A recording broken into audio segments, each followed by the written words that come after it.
lupa like, tekan tombol subscribe, dan notifikasi agar tidak ketinggalan pembelajaran berikutnya. Sebelum mulai pembelajaran, kita berdoa menurut agama dan kepercayaan kita masing-masing. Berdoa dimulai. Berdoa selesai. Assalamualaikum warahmatullahi wabarakatuh. Halo anak-anak ibu semuanya, apa kabar? Semoga anak-anak ibu dalam keadaan sehat ya.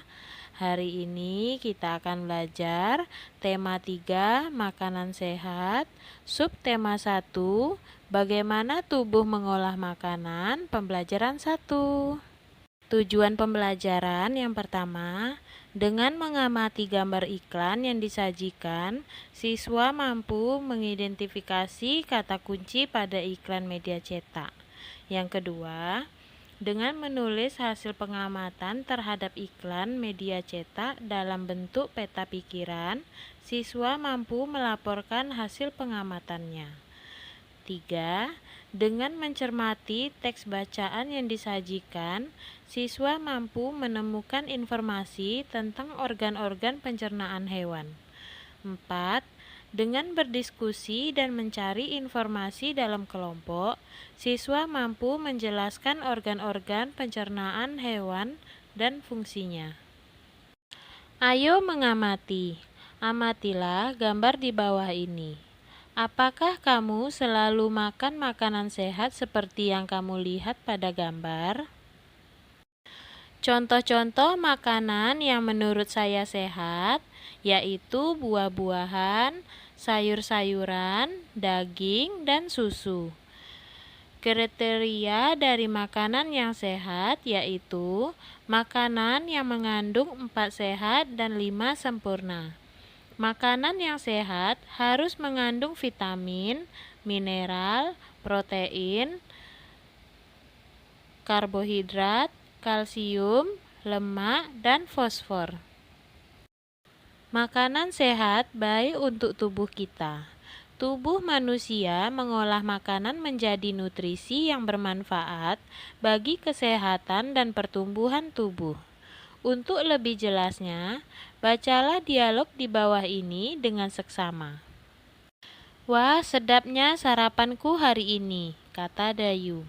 Sarapan apa kamu pagi ini, Dayu? Kalau aku seperti biasa, nasi, sayur, dan telur mata sapi sudah cukup, jawab Edo. Ibuku membuat bubur ayam istimewa, Edo, kata Dayu. Aduh, semuanya terdengar enak untukku. Sekalipun hanya nasi, sayur, dan telur mata sapi, apalagi kalau bubur ayam istimewa. Bersyukurlah kita dikaruniai sistem pencernaan. Teman-teman, dengan begitu, makanan yang kita makan dapat membawa manfaat untuk tubuh kita, jawab Siti. Betul juga. Apa sebenarnya manfaat sistem pencernaan itu, Siti? Tanya Dayu. Sistem pencernaan merupakan organ yang dapat ditemui pada manusia dan hewan. Sistem pencernaan berfungsi untuk memperhalus makanan, sehingga menghasilkan nutrisi yang dapat diserap oleh tubuh. Dengan adanya nutrisi tersebut, maka manusia dan hewan dapat tumbuh dan berkembang dengan baik. Jika makanan yang dikonsumsi itu sehat dan bergizi tinggi, maka manusia atau hewan yang mengonsumsinya akan bertumbuh dengan sehat, jawab Siti. Aku pernah melihat iklan tentang bubur ayam dengan beras organik. Dalam iklan tersebut, terdapat kalimat yang mengajak orang untuk memakan bubur organik itu, kata Edo. Wah, kedengarannya menarik ya Edo. Kapan-kapan kita makan bubur ayam di tempat itu yuk. Pastinya lebih sehat, karena berasnya organik, tambah Dayu. Ayo mengamati. Makanan sehat penting bagi tubuh kita. Oleh karena itu, banyak iklan yang dapat kita temui di tempat-tempat umum yang mengetengahkan tentang makanan sehat. Iklan memang dimaksudkan untuk mempromosikan sesuatu kepada para pembaca. Coba kamu amati iklan-iklan berikut dengan seksama. Kalimat-kalimat yang umumnya dipergunakan oleh bahasa iklan adalah kalimat yang menarik atau kalimat yang mengajak pembacanya untuk mengikuti apa yang ditulis atau disarankan oleh pembuat iklan. Amatilah iklan di atas dengan seksama. Tuliskanlah apa yang kamu lihat dalam iklan media cetak tersebut. Aku menemukan nomor 1, gambar yang pertama yaitu gambar irisan berbagai buah-buahan. Tulisan yang kulihat, makanan sehat dan bergizi, solusi untuk hidup sehat dan awet muda. Yang nomor 2, gambar seorang anak menyantap buah semangka. Tulisan yang kulihat, makanan sehat dan bergizi penting untuk pertumbuhan otak anak Anda.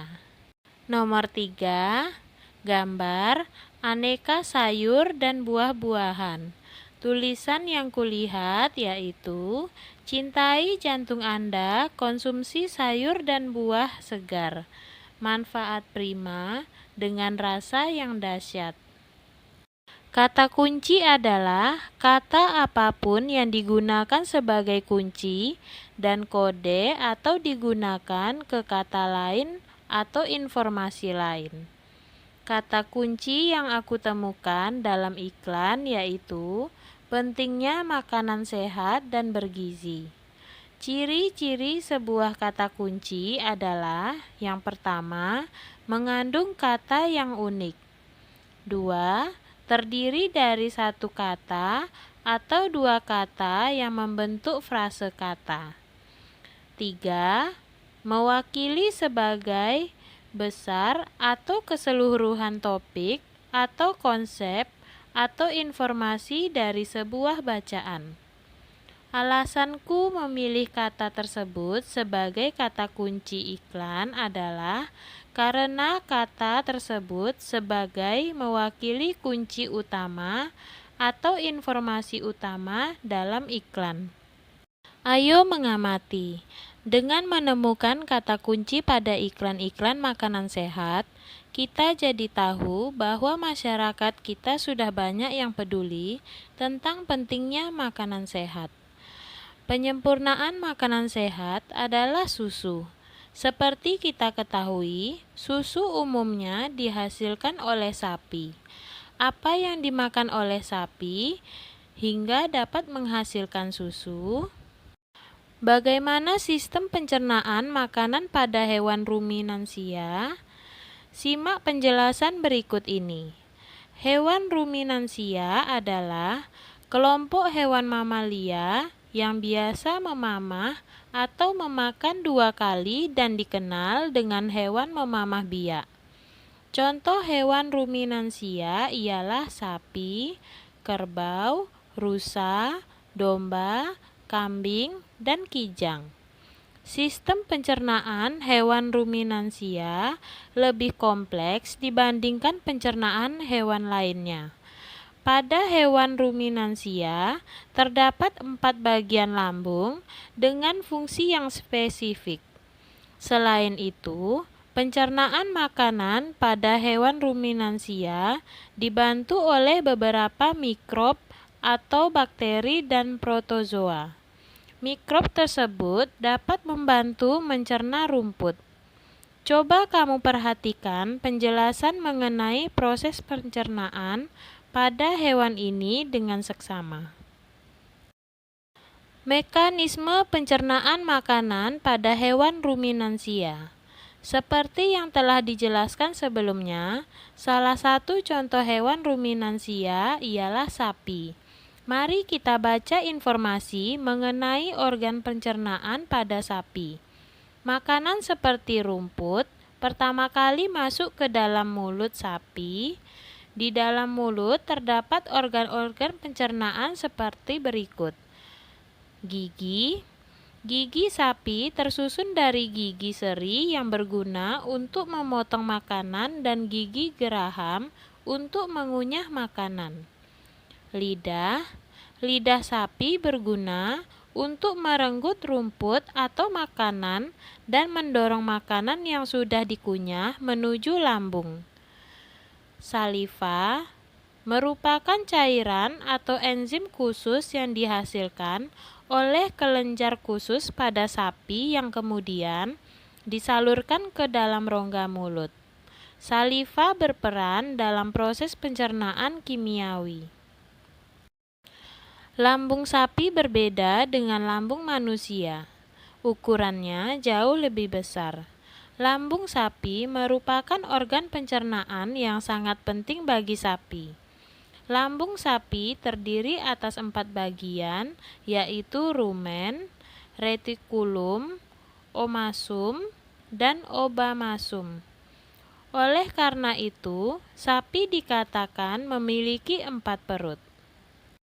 Berikut bagian-bagian dari lambung sapi. Rumen atau perut besar, tempat terjadinya pencernaan dengan bantuan mikroba atau bakteri. Di sini makanan dicerna hingga menjadi bubur dengan gerakan mengaduk yang dilakukan oleh dinding rumen. Pada saat sapi beristirahat, makanan kembali ke mulut dan dikunyah kembali. Setelah dikunyah, untuk yang kedua kalinya, makanan masuk ke retikulum atau perut jala. Retikulum atau perut jala. Di dalam retikulum, makanan kembali mengalami proses fermentasi dengan bantuan bakteri, anaerob, dan protozoa. Di dalam bagian perut ini terjadi proses absorpsi dan penyaringan benda-benda asing yang masuk bersama makanan sehingga tidak masuk ke omasum atau perut kitab. Omasum atau perut kitab. Di dalam omasum, makanan dicerna dengan bantuan enzim pencernaan. Selanjutnya, makanan masuk ke abomasum. Abomasum atau perut masam. Perut bagian inilah yang sebenarnya disebut dengan lambung. Di sini, makanan dicerna dengan bantuan enzim pencernaan pepsin yang dihasilkan oleh obamasum. Ayo berlatih. Diagram di bawah ini menjelaskan mengenai proses pencernaan pada hewan rumenansia atau sapi. Berdasarkan keterangan yang telah kamu pelajari, lengkapi diagram berikut ini. Rumput dikunyah di mulut, lalu asofagor, selanjutnya rumen atau perut besar. Proses yang terjadi pencernaan dengan bantuan mikroba atau bakteri. Selanjutnya, mulut. Proses yang terjadi, makanan dikunyah kedua kalinya hingga lebih sempurna. Selanjutnya, retikulum. Proses yang terjadi, proses makanan difermentasi dengan bantuan bakteri, amurob, atau protozoa. Selanjutnya omasum, selanjutnya obamasum. Proses yang terjadi, proses makanan dicerna dengan bantuan enzim pepsin. Nah, sampai di sini dulu pembelajaran kita hari ini. Sampai jumpa lagi di pembelajaran berikutnya. Wassalamualaikum warahmatullahi wabarakatuh.